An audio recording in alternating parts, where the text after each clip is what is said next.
Dear student, যিসকল ছাত্ৰ ছাত্ৰীয়ে HSLC 2026 দিবলৈ গৈ আছে তেওঁলোকৰ কাৰণে আহিছে এখন ইম্পৰ্টেণ্ট নোটিছ।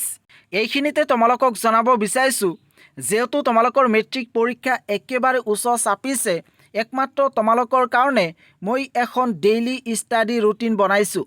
এই ৰুটিনখন তোমালোকে যদি মানি চলিব পাৰা তেতিয়াহ'লে তোমালোকে মেট্ৰিক পৰীক্ষাত 90% নাইবা অধিক নম্বৰ পাবলৈ সক্ষম হ'বা। লিংক এইটো ভিডিঅ'ৰ ডিছক্ৰিপশ্যনত দিয়া আছে। ইতিমধ্যে HSLC 2026ৰ বাবে online form fill up start হৈছে।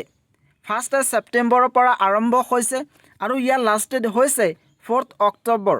এই পৰীক্ষাৰ বাবে যি পে'মেণ্ট কৰিব লাগে এই পে'মেণ্টৰ লাষ্ট ডেট হৈছে 10 অক্টোবৰ 2025। আৰু যদি SBI বেংকত চালানৰ জৰিয়তে পে'মেণ্ট কৰিব বিচাৰে তেতিয়াহ'লে ইয়াৰ লাষ্ট ডেট হৈছে 15 অক্টোবৰ 2025।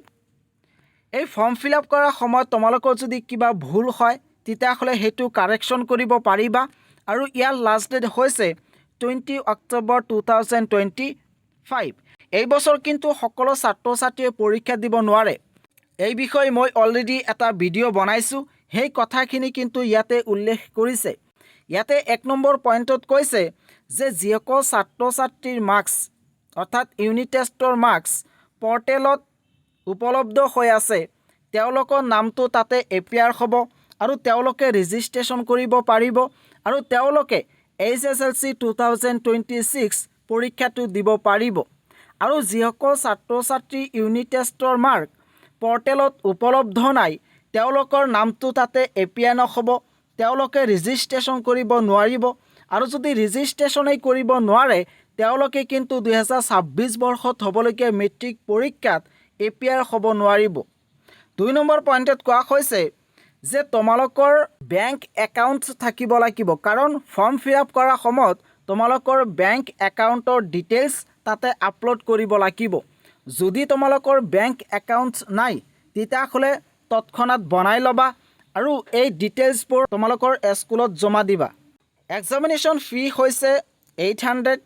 যদি তোমালোকৰ প্ৰেক্টিকেল এক্সামিনেশ্যন থাকে তেতিয়াহ'লে সেই প্ৰেক্টিকেল এক্সামিনেশ্যনৰ ফি হৈছে 50 ৰুপিজ আৰু চেণ্টাৰ ফি অৰ্থাৎ তোমালোকে য'ত পৰীক্ষা দিবা তাৰ ফিজ হৈছে 350।